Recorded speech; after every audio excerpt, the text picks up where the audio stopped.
এই প্ল্যাটফর্মে এসে অনেকেই অনেক রকম বিভ্রান্তর মধ্যে পড়েন, যেমন উটনি চ্যালেঞ্জ পূরণ করার একটা বিষয় থাকে। উটনি চ্যালেঞ্জ অনেকে অনেক জায়গায় ভিডিওর মাধ্যমে অনেক কিছু পদ্ধতিতে দেখায় দেয় যে এইখান থেকে ভিডিও ছাড়ো, ওইখান থেকে ভিডিও ছাড়ো, তাহলে আপনার উটনি চ্যালেঞ্জ পূরণ হবে। আপনি আপনার উটনি চ্যালেঞ্জ পূরণ করতে হলে সবার ভিডিওতে মানে বিভিন্ন রকম প্রলোভন বা বিভিন্ন রকম সিস্টেমের মাধ্যমে দেখাচ্ছে।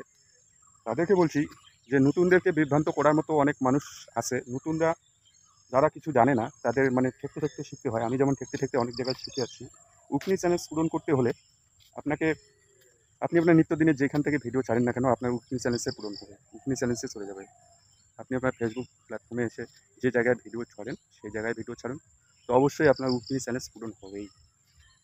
উকনি চ্যালেঞ্জ পূরণ হওয়ার ক্ষেত্রে আপনাকে প্রচুর পরিশ্রম বা নিজেকেই খাটতে হবে, অন্যের ভিডিও দেখতে হবে, লাইক কমেন্ট করতে হবে।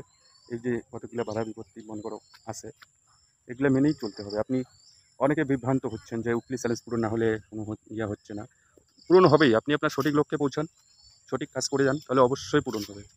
আমি আমার সিস্টেমের থেকে বলছি যে সবচেয়ে বড় কথা হচ্ছে ভিডিও কোয়ালিটি বা ভিডিও ভালো, এই সমস্ত কথা না। আপনি আপনার উকলি চ্যালেঞ্জ পূরণ করতে হলে যে কোনো ভিডিও দেবেন, শুধু কোয়ালিটি না, ভিডিও দিলে আপনার অবশ্যই উকলি চ্যালেঞ্জ পূরণ হবে। আর অনেকেই আছে যে চিন্তা দেখেন যে কীভাবে ফলোয়ার্স আসবে, কীভাবে কিছু। আপনি আপনার মানে যত গাইডলাইন মনে করো ভিডিও আসবে আপনার হাতের কাছে, টাইমলাইনের ভিডিও, সেগুলোতে লাইক কমেন্ট করবেন, গঠনমূলক কমেন্ট করবেন, সবাইকে কমেন্ট করবেন। কন্টিনিউ আপনি যখন কমেন্ট করতে ধরবেন, আমার কথা হচ্ছে কন্টিনিউ আধা ঘন্টা কমেন্ট করবেন। বেশি করে কমেন্ট করবেন না, নাতেন কমেন্ট ব্লক হয়ে যাবেন। আধা ঘন্টা কন্টিনিউ করার পরে আপনি ছেড়ে দেবেন কমেন্ট করা।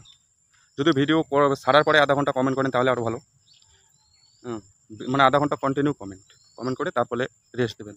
আর এক সমান কমেন্ট করলে অবশ্যই মানে কমেন্ট ব্লক খাবেন, এই প্ল্যাটফর্মের একটা সিস্টেম আছে। তো আধা ঘন্টা মনে করি, তারপরে 1 ঘন্টা রেস্ট খেলেন, কোনো কমেন্ট মানে রিপ্লাই টিপ্লাই দিলেন না, তারপরে আধা ঘন্টা পরে আবার করবেন।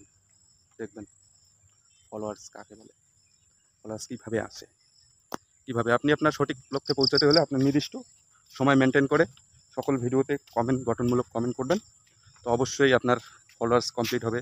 আপনি গাইডলাইন মেনে যে ভিডিও দিচ্ছেন প্রতিদিনের ন্যায়, সেই ভিডিও দেবেন, তো অবশ্যই 1 সপ্তাহের মধ্যে যেটা থাকবে অবশ্যই পূরণ হবে। আপনি যদি সঠিক লক্ষ্যে মানে সাপ্তাহিক চ্যালেঞ্জ কার কীরকম আসে জানি না, তো আমার সাপ্তাহিক চ্যালেঞ্জ আসে মানে উইকলি চ্যালেঞ্জে আমাকে এখনও দেয়, আমাকে 50টা ফলোয়ার লাগে, আর কন্টেন্ট লাগে 15টা। তো রিলস, তার মধ্যে রিলস থাকে, কোনোবার 7টা দেয়, কোনো 5টা দেয়, এরকম মানে সিস্টেমে থাকে আর কি। আমারটা অনেক হয়েছে। তো আমার সবচেয়ে আগে ফলোয়ার্স কমপ্লিট হয়, তারপরে মানে আমার উইকলি চ্যালেঞ্জ পূরণ করতে মোটামুটি 3 দিনের মধ্যে কমপ্লিট হয়ে যায়। 3 দিনের লাগে, কোনো সময় 2 দিনেই হয়ে যায়, মনে হয় 3 দিনে উইকলি চ্যালেঞ্জ হবে। তাহলে ভেবে নেন আমি কীভাবে ভিডিও দিই বা কতগুলো ভিডিও দিই।